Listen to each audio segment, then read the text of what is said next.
이상입니다. 오늘 우리에게 주시는 하나님의 말씀은 사도행전 7장 1절부터 8절까지의 말씀입니다. 사도행전 7장 1절부터 8절까지의 말씀을요, 우리 한 절씩 교독하시겠습니다. 대제사장이 이르되 이것이 사실이냐? 스데반이 이르되 여러분 부용들이여 들으소서. 우리 조상 아브라함이 하란에 있기 전 메소포타미아에 있을 때에 영광의 하나님이 그에게 보여 이르시되 내 고향과 친척을 떠나 내가 내게 보일 땅으로 가라 하시니, 아브라함이 갈대아 사람의 땅을 떠나 하란에 거하다가 그의 아버지가 죽음에 하나님이 그를 거기서 너희 지금 사는 이 땅으로 옮기셨느니라. 그러나 여기서 발 붙일 만한 땅도 유업으로 주지 아니하시고 다만 이 땅을 아직 자식도 없는 그와 그의 후손에게 소유로 주신다고 약속하셨으며, 하나님이 또 이같이 말씀하시되 그 후손이 다른 땅에서 나그네가 되리니 그 땅 사람들이 종으로 삼아 400년 동안을 괴롭게 하리라 하시고, 또 이르시되 종 삼는 나라를 내가 심판하리니 그 후에 그들이 나와서 이곳에서 나를 섬기리라 하시고, 할례의 언약을 아브라함에게 주셨더니 그가 이삭을 낳아 여드레 만에 할례를 행하고 이삭이 야곱을, 야곱이 우리 12조상을 낳으니라. 아멘.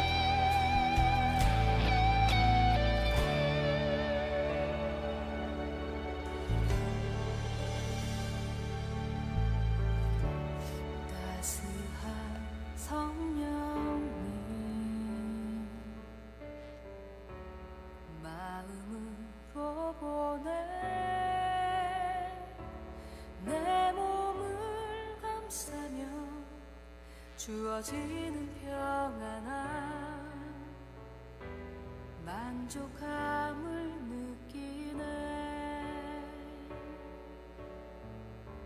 사랑과 진리에 한 줄 깊이 보내.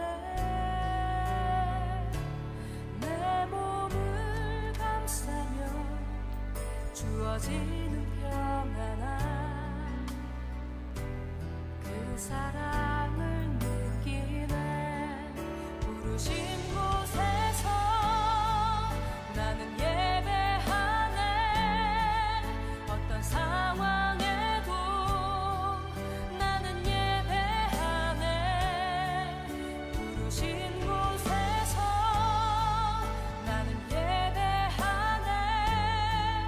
어떤 상황에도 나는 예배하네.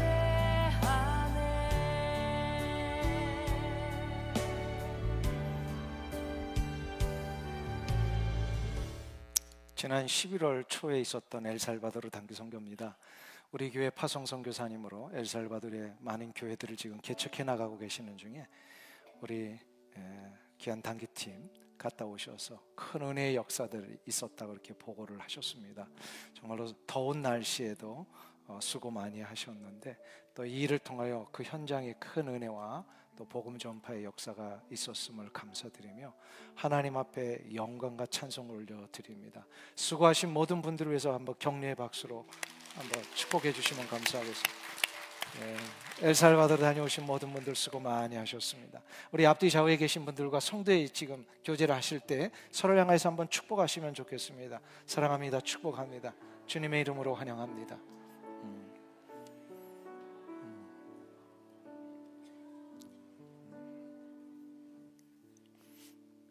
예, 10월부터 이렇게 좀 교회에 많은 분들이 인앤아웃이 좀 있으셨습니다. 출타도 있으셨고 또 이렇게 또 오랜 장기간 또 출타하셨다가 돌아오신 분들, 우리 할렐루야 찬양대가 확실히 그게 검증이 되시는데 우리 잘들 돌아오셨죠? 감사합니다. 하나님께서 또 우리 할렐루야 찬양대 더 축복해 주시리라 믿고요.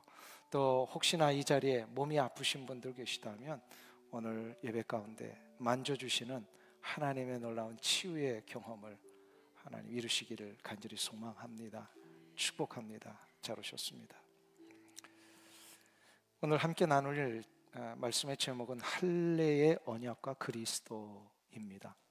스데반은 산헤드린 공의회의 종교 지도자들 앞에서 설교를 할 때 자기의 개인적인 부분을 이렇게 항변하기보다는 오히려 유대의 종교 지도자들을 비롯한 유대인들이 가지고 있는 신앙의 잘못된 것들을 교정하는데 그 설교에 초점을 맞추고 있습니다. 그 대표적인 것이 할례였습니다. 유대인들은 할례를 받아야만 하나님의 백성이 되고 할례를 받은 자만이 하나님의 선민이라고 생각을 했었습니다. 이 얼마나 잘못된 것인지를 스데반이 오늘 설교 속에서 조용히 이렇게 지적을 하는 거거든요. 아브라함의 이야기를 통하여서 저들에게 함께 하셨던 하나님은 이방인에게도 함께 하신다라고 하는 것을 메소포타미아의 이사를 통하여서부터 이렇게 쭉 설명을 하다가 아브라함이 이렇게 하나님의 종이 되고 구원받은 자가 되어 믿음의 조상이 될 수 있었던 이유를 8절에서 아주 한마디로 축약해서 이렇게 설명을 합니다. 8절을 어떻게 시작하죠? 거기 보시면 할례의 언약을 아브라함에게 주셨더니, 하나님이 할례의 언약을 아브라함에게 주셨다라는 거예요. 스데반은 의도적으로 할례가 언약이라고 하는 이 표현을 갖다 붙인 거예요. 이것은 무슨 뜻이냐면 할례가 유대인들이 생각하듯이 저런 선민의식의 증표가 아니라 모든 하나님 앞에 언약을 받은 사람들의 증표라는 것입니다. 이렇게 설명하니까 잘 모르시겠죠. 오늘 그래서 조금 중요한 개념이지만 제가 잘 설명을 최대한 쉽게 해볼 테니까 한번 잘 따라와 보시고 오늘 한번 정리를 하시면 좋겠어요. 할례, 이 할례에 대한 유대인들의 오해가 있었다라는 거예요. 할례를 주신 하나님의 본래적인 의도와 목적을 자꾸 유대인들이 잊어버리고 할례라고 하는 육체적인 표식에만 유대인들이 집중을 했다는 거예요. 이게 잘못된 겁니다. 잘못된 건데, 할례가 뭐죠? 이미 우리는 다 알고 있듯이 남자의 포피를 잘라내는 것이 할례입니다.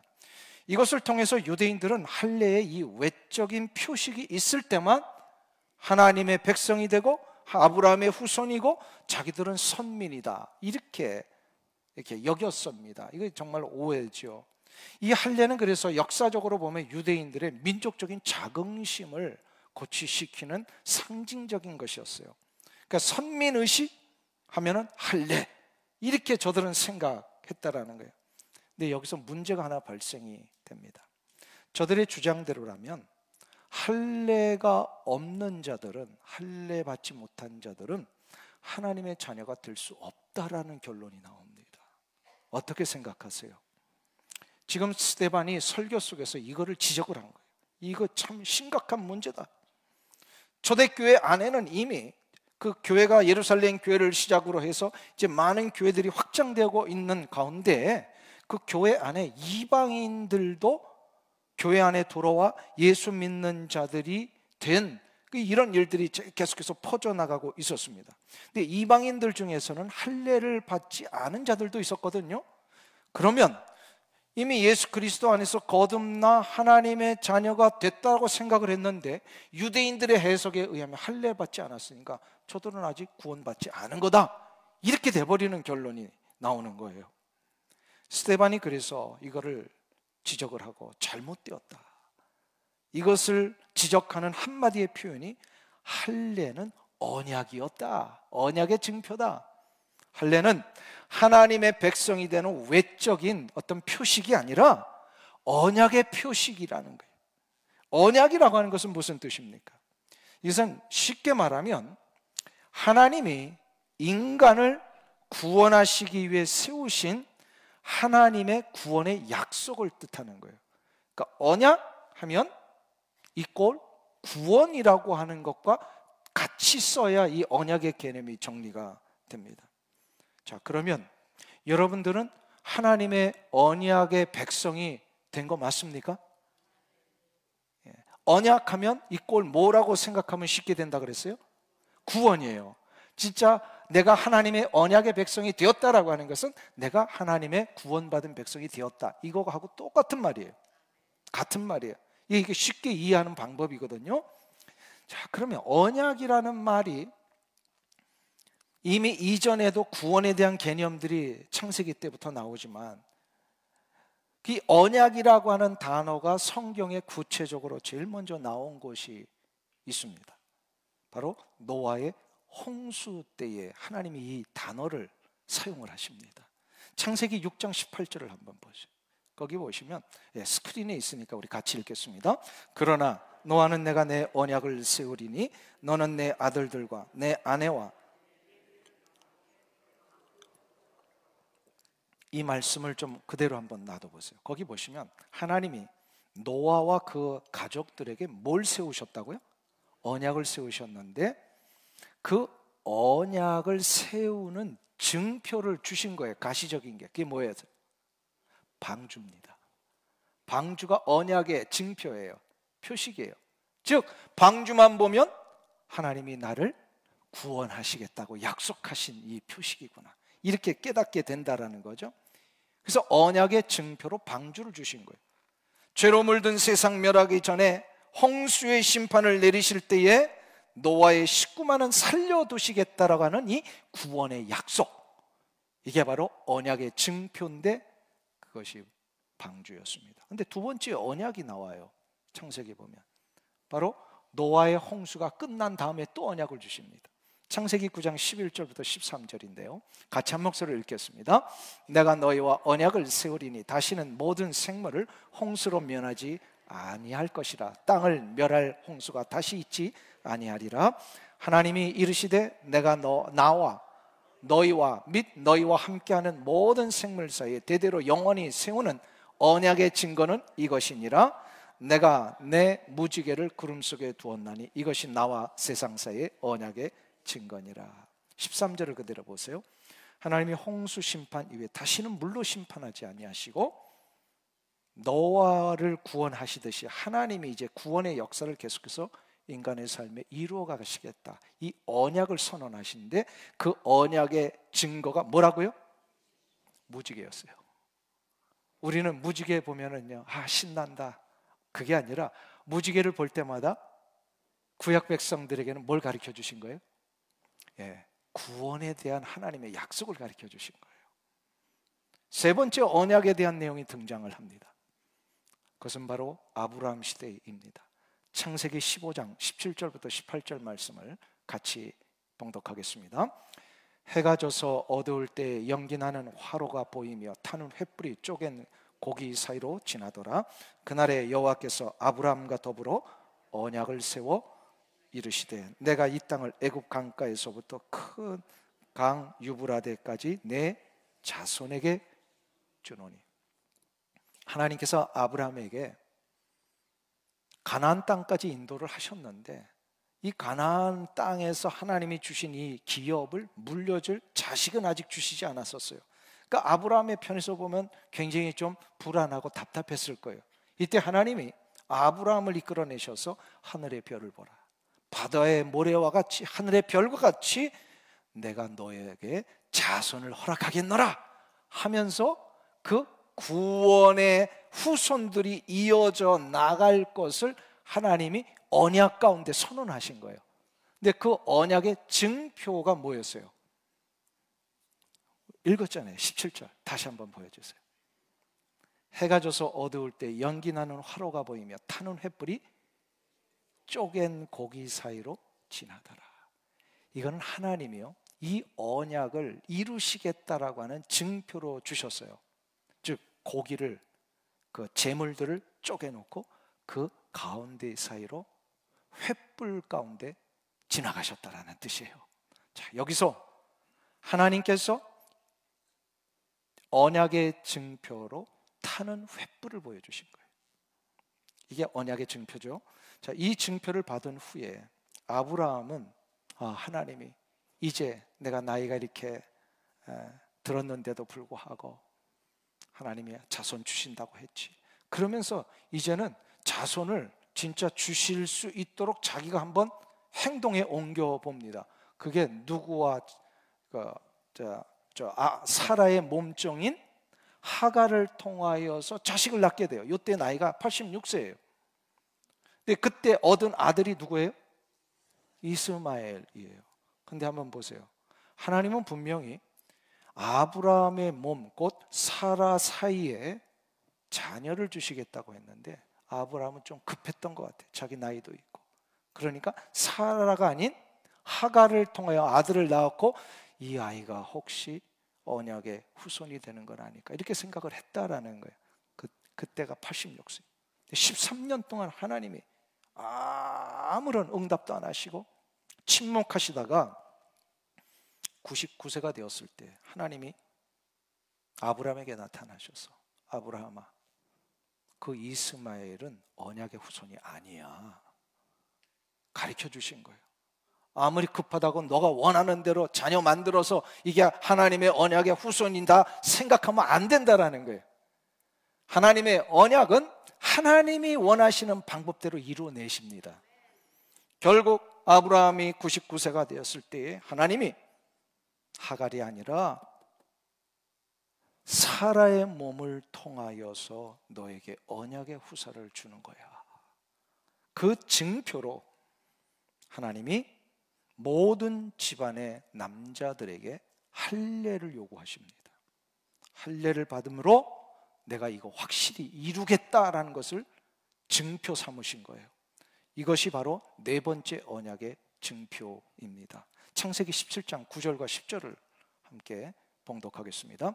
하나님이 또 아브라함에게 이르시되 그런즉 너는 너희 중 남자는 다 할례를 받으라. 이것이 나와 너희와 너희 후손 사이에 지킬 내 언약이니라. 그러니까 언약의 증표로 할례를 주셨습니다. 여기서 우리는 아주 중요한 것을 알게 됩니다. 언약은 하나님께서 인간을 하나님의 자녀 삼으시고 거룩한 백성 되게 하시기 위한 구원의 약속입니다. 이게 언약이란 뜻이에요. 그래서 언약 쉽게 이해하려면 무슨 단어하고 연결해라? 구원이라는 단어. 즉 언약을 받은 자들은요, 반드시 하나님이 그 놀라운 구원의 역사를 이루시고요, 그 구원의 역사 때문에 우리는 언약의 백성이 된 것이고, 날마다 그것으로 인하여 우리는 구원의 축복을 누리며 살게 되어 있어요. 이게 언약을 받은 자의 놀라운 특권이에요. 그래서 이것을 가르쳐 주시기 위해서 하나님은 시대마다 이 언약의 증표들을 달리하신 거예요. 노아 시대의 때는 무엇과 무엇을 주셨다고요? 방주와 무지개. 아브라함 시대 때는요, 타는 횃불과 쪼긴 고기 사이로 지나가시는 그 횃불과 할례를 주신 겁니다. 자, 중요한 것은 그래서 언약의 내용이지 언약의 증표가 아닙니다. 증표는 언약의 상대방인 인간이 연약해서 하나님이 이 언약 약속을 주셨는데도 불구하고 자꾸 의심하고 흔들리니까 흔들리지 말고 의심하지 말고 이 언약의 증표를 가지고 하나님의 언약 붙들고 살라 하시기 위하여 가시적이고 물리적인 도구, 표식을 우리 가운데 허락하신 거예요. 자, 그러면 이제 결론입니다. 결론. 할례는 하나님의 구원의 언약의 조건입니까? 아닙니까? 잘 모르시겠어요? 설명을 처음부터 다시 그럼 우리 노아 시대 때부터 다시 설명을 해야 돼요 지금. 자, 그러니까 다시 한번 정리해 보세요. 자, 계속해서 언약은 동일하게 이루어지고 있는데 그 시대마다 언약을 증명하는 표식은 달리 주셨다 그랬어요. 그러면 이 표식 중에 하나였던 할례는 하나님의 언약 백성이 되고 구원받은 자가 된 것을 증명하는 조건입니까? 아닙니까? 조건은 아니에요. 중요한 것은 뭐예요? 언약의 내용이 중요합니다. 언약의 내용, 즉 구원이라고 하는 것은 바로 하나님이 이루어 놓으신 그 은혜의 방편을 통하여 우리가 구원함을 받는다는 사실을 믿는 거예요. 구원이 이루어지고 하나님의 언약 백성이 되는 것은 할례를 받아서 언약 백성이 되는 게 아니라 하나님이 마련해 놓으신 은혜의 방편이 있음을 믿고 그것을 붙들고 나가는 것입니다. 그래서 구원의 역사를 이루시는 하나님의 놀라운 은혜를 우리는 믿는 겁니다. 이것을 신약에서는 무엇이라고 했습니까? 그것을 예수 그리스도를 믿는 믿음이다, 이렇게 얘기를 하는 거예요.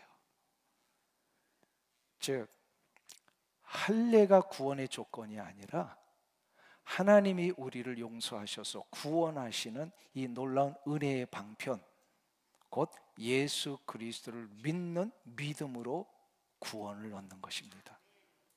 믿으세요? 이태리의 천재 화가 미켈란젤로를 아실 겁니다.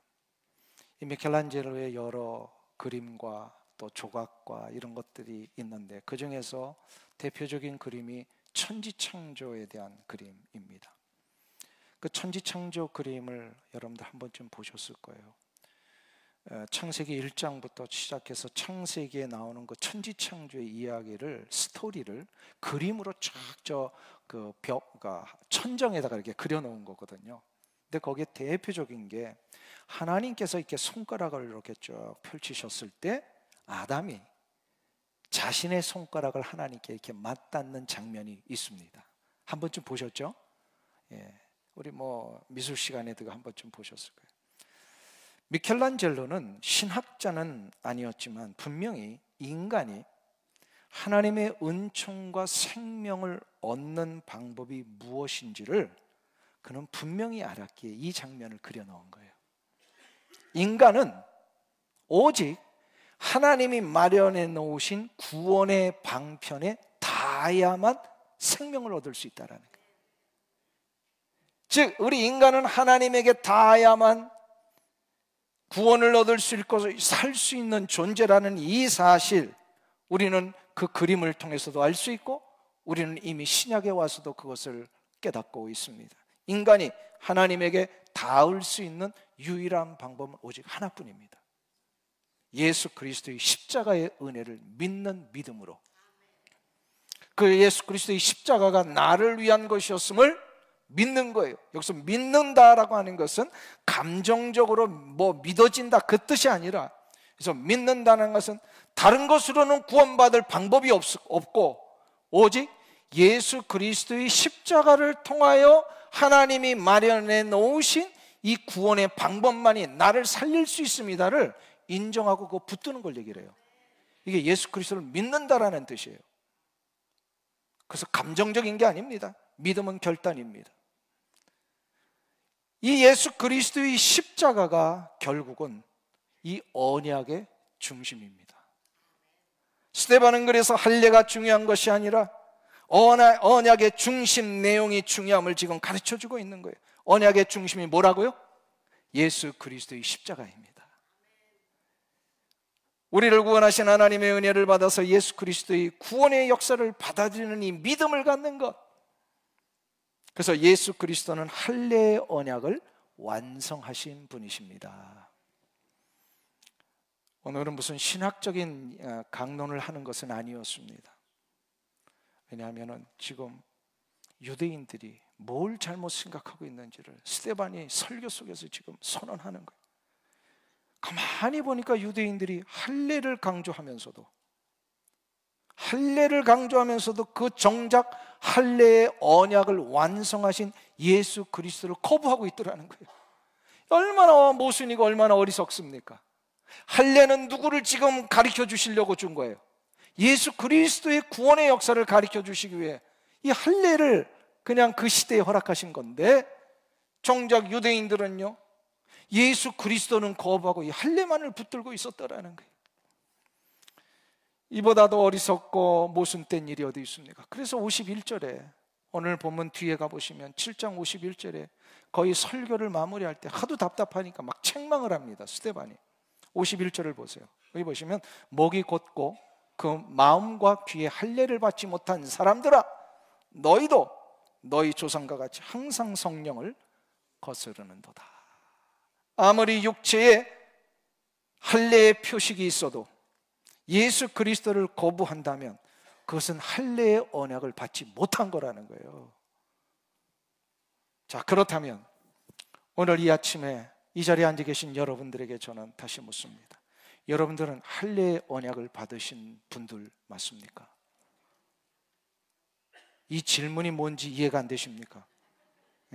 할례의 언약은 곧 예수 그리스도를 믿는 믿음으로 구원받았냐 이 뜻이에요. 질문도 해석해 줘야 되고 대답도 해줘야 되고 자, 그러면 제가 다시 묻습니다. 여러분들은 할례의 언약을 받으신 분들 맞습니까? 아멘이죠. 예. 여기서 아멘이 나와야 돼요. 아멘이 나와야 돼요.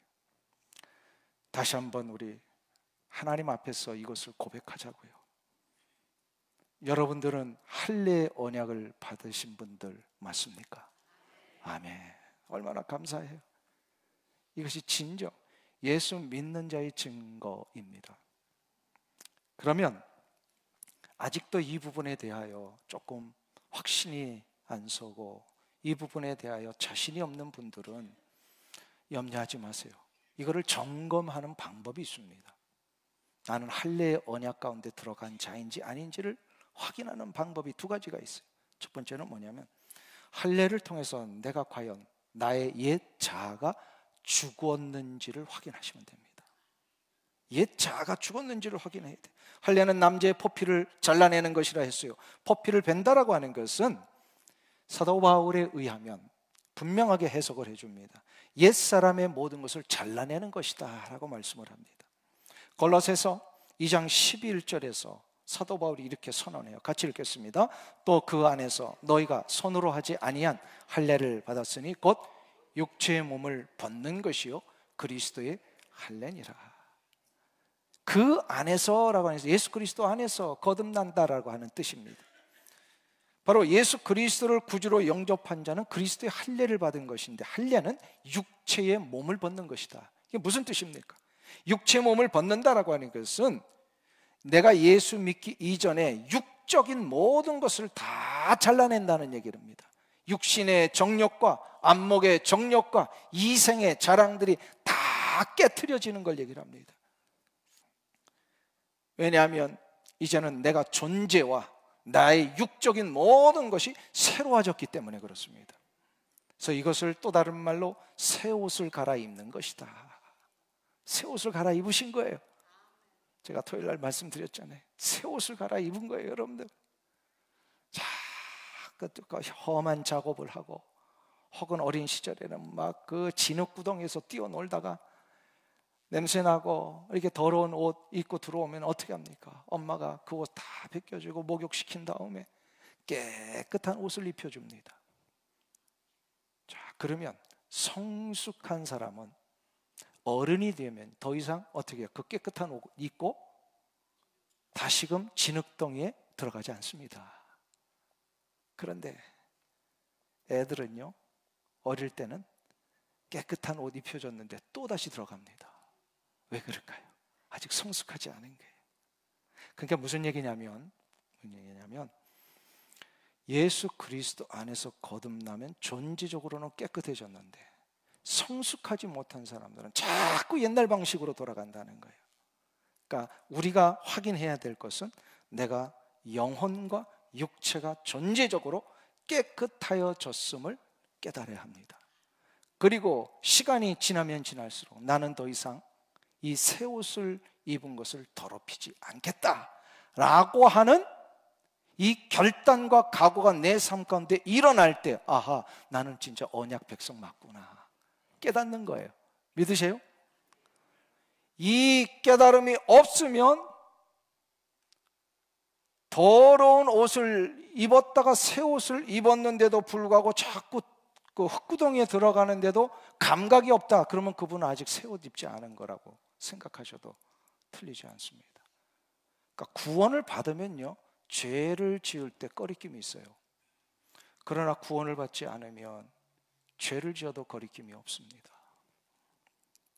그렇기 때문에 옛사람의 더럽고 추한 모든 것이 벗겨지고 새 사람의 정결과 거룩으로 새 옷을 입은 자로 구별되게 사는 것, 이게 나를 확인하는 방법이에요.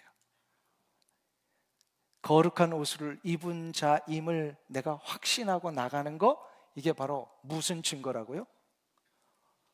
예, 언약 백성이 된 것, 할례의 언약을 받은 자라고 하는 증거입니다.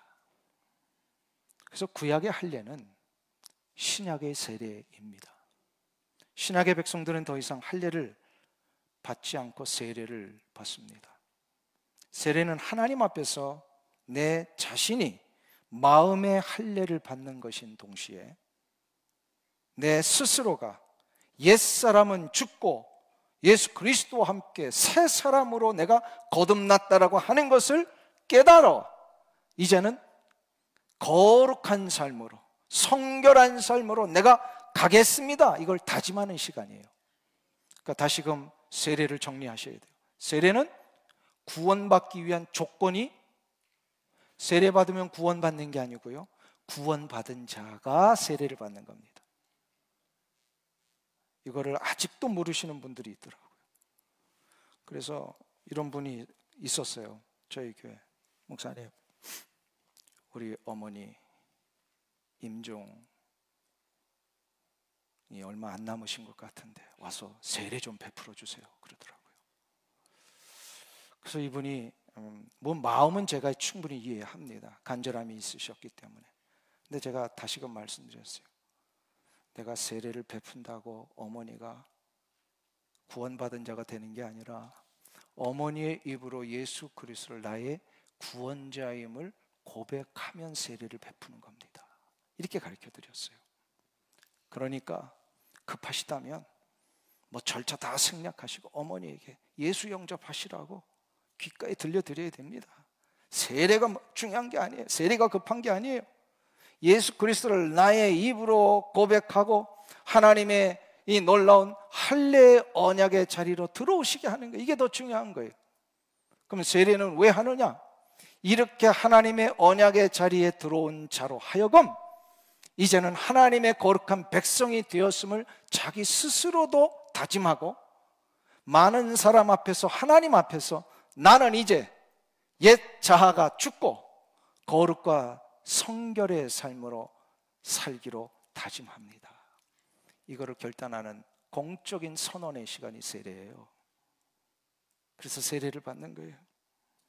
로마서 6장 13절의 선언처럼 나의 몸은 더 이상 나의 것이 아니라 하나님의 드려진 의의 병기임을 공포하는 시간.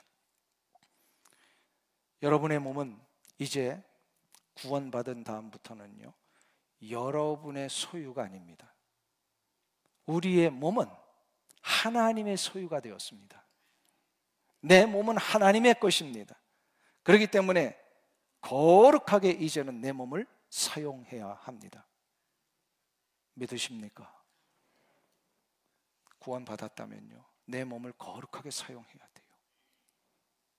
레위기 11장에 보면 정결 예식이 나오는데요, 집안의 여러 기구와 또 사람조차도 부정한 것에 닿으면 그걸 정결케 하는 방법들을 가르쳐 주셨어요.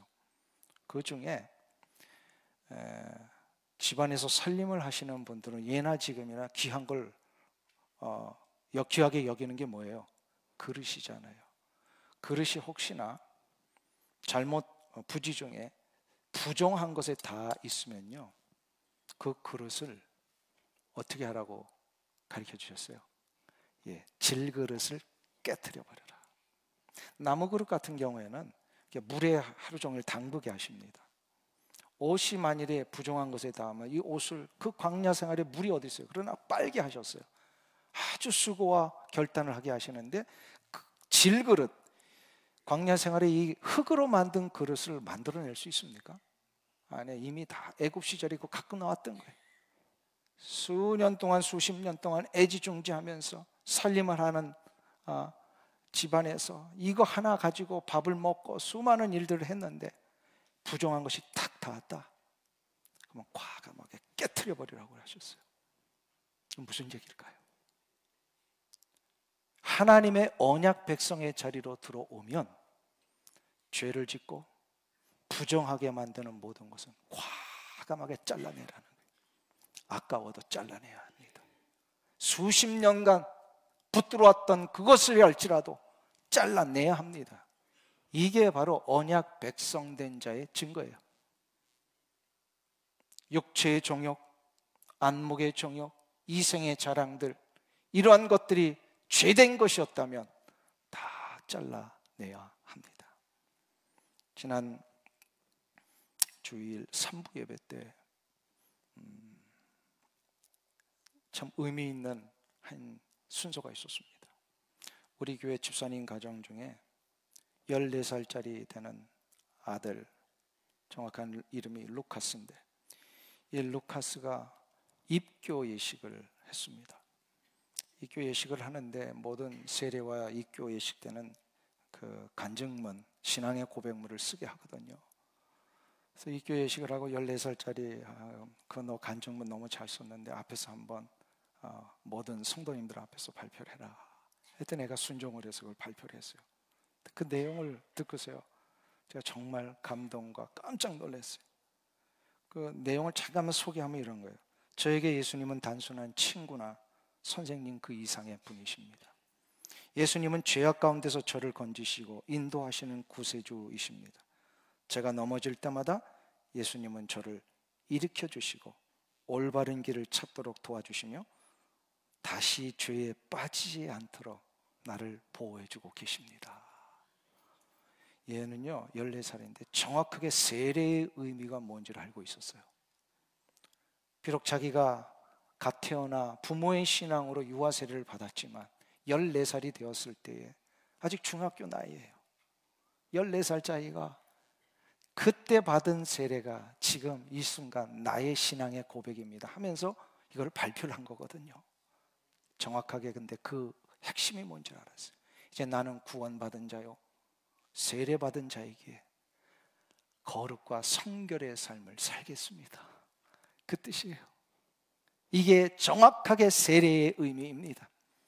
이 고백이 할례의 언약을 받은 성도들에게 일어나고 있다면 그 할례 언약은 진짜예요. 진짜예요. 사랑하는 성도님 여러분, 여러분은 할례 언약을 받은 분들 맞습니까? 그렇다면 그 삶을 증명하며 사시기를 주의 이름으로 축원합니다. 하나만 더 살펴볼까요? 할례 언약을 받은 자는 매일의 삶에서 하나님을 붙들며 삽니다. 할례를 진짜 받았다면, 마음의 할례, 그리스도의 할례, 세례를 받아 구원받은 백성이 진짜 된 게 맞다면 그는 매일의 삶에서 하나님 붙들며 산다는 거예요. 창세기 17장 1절에 보시면 아브라함이 99세 때 여호와께서 아브라함에게 나타나서 그에게 이르시되 나는 전능한 하나님이라 너는 내 앞에서 행하여 완전하라. 여기서 전능하신 하나님이라고 하는 표현 엘 샤다이라고 하는 히브리어를 쓰셨어요. 능력을 주시는 하나님이시라는 거예요. 지금 아브라함의 상태가 어떻습니까? 86세에 이스마엘을 낳았지만 그거 아니야, 너 99세지만 지금 아들 낳을 거야, 이렇게 약속을 하신 거거든요.